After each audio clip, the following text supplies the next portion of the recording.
آج کل اس حوالے سے ایک اور سوشل ڈسٹنسنگ کا جو چل رہا ہے معاملہ، اس میں لوگ یہ سوشل ڈسٹنسنگ یعنی کہ ایک سیف فاصلہ دو لوگوں کو درمیان رکھا جائے جو کہ 6 فٹ کا بتاتے ہیں، تو مسجدوں میں بھی لوگ جو ہے بعض جگہوں پہ 6 فٹ کے فاصلے سے نماز پڑھ رہے ہیں، صفے بنا رہے ہیں تو 6 فٹ کے. اب وہ تو بہت زیادہ لوگ نہیں جا رہے، جو 4-5 لوگ پڑھ رہے ہیں وہ بھی 6 فٹ کا راستہ فاصلہ رکھ کے تو صف بنا رہے ہیں. تو کیا اس حوالے سے یہ کرنا صحیح ہے آج کل کے حالات میں، یا اس کو بقیہ ویڈیو دیکھنے سے پہلے ویڈیو کو لائک کریں، راہم ٹی وی چینل کو سبسکرائب کریں اور بیل آئیکن پر کلک کریں. شکریہ.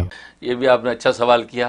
ہاں، اس میں یہ کہ جو مستند ہمارے مفتیان کرام ہیں اور اکابرین امت نے اس کی اجازت دی ہے، کہا کہ اگر فاصلے کے ساتھ اگر کھڑے ہیں اور ماہرین ڈاکٹر جو ہے اس والے سے آپ کو یہ اگر رہنمائی کر رہے ہیں کہ آپ ڈسٹینس کے ساتھ کھڑے ہوں تو اس سے وبائی امراض کے اندر جو ایک دوسرے کو افیکٹ نہیں ہوگا، تو اس پہ عمل کرنے میں کوئی مذاقہ نہیں ہے، بالکل آپ عمل کر سکتے ہیں.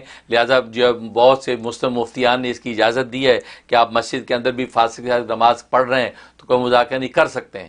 لیکن میرا اپنا ذاتی ذوق یہ ہے کہ میں اس تکلف کا قائل نہیں ہوں، میں اس تکلف کا قائل نہیں ہوں. جب اللہ کے گھر میں آ گئے اور اللہ کی گھر کا جو امام ہے، پیچھے مقتدی ہیں، جو سنت طریقہ ہے، جس طریقے سے رسول اللہ صلی اللہ علیہ وسلم نے نماز پڑھی، ہر طرح کے حالات میں، وہاں جو صحابہ کے دور میں طاعون بھی پھیلتی تھی یا آفات بھی آتی تھی تو صفوں کے درمیان صفے لگا کے کھڑے ہوتے تھے، تو کسی قسم کی کوئی ایسا تکلف نہیں ہے کہ جناب فاصلہ کر لیا پھر یا مسافہ نہیں کیا. ٹھیک ہے، آپ احتیاطی تدابیر کے طور پہ مسافے کر لیں سنت سمجھ کے، بعد میں آپ اس کے بعد اپنے ہاتھوں کو دھو لیں، سینیٹائز کر لیں.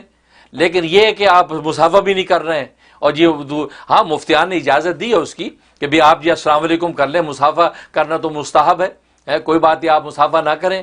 لیکن میں اپنا ایک ذوق بتا رہا ہوں، یہ میرا ذوق یہ نہیں ہے. لہٰذا جو آپ صفوں کے اندر جو طریقہ ہے سنت ترتیب، آپ صفوں میں کھڑے ہوں، آگے جناب نماز ہو، نماز مکمل ہو، مسافے کرنے ہیں، مسافہ کیے، اس کے بعد آپ اپنے ہاتھ سینیٹائز کریں. تو مطلب یہ شریعت کی جو اس کی سنن استحباب اپنی جگہ پورا کریں، پھر اس کے بعد احتیاطی جو تدابیر ہے وہ اپنی پوری کر لیں.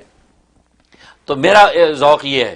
تو لہٰذا اس کے مطابق اب جیسا آپ اپنے ایمان کی کیفیت محسوس کرتے ہیں اس کیفیت کے مطابق آپ کریں. اگر آپ کہتے ہیں کہ نہیں یار وہ ڈسٹینس ہونا چاہیے، لہٰذا ٹھیک ہے آپ ڈسٹینس کریں، ہم اس کو غلط نہیں کہتے، اس لیے کہ اس کی بھی علماء نے اجازت دی ہے. لیکن میں نے اپنا ایک ذوق بتا دیا کہ اللہ کے گھر میں جب آ گئے تو پھر سب کچھ اللہ کے سپرد ہے.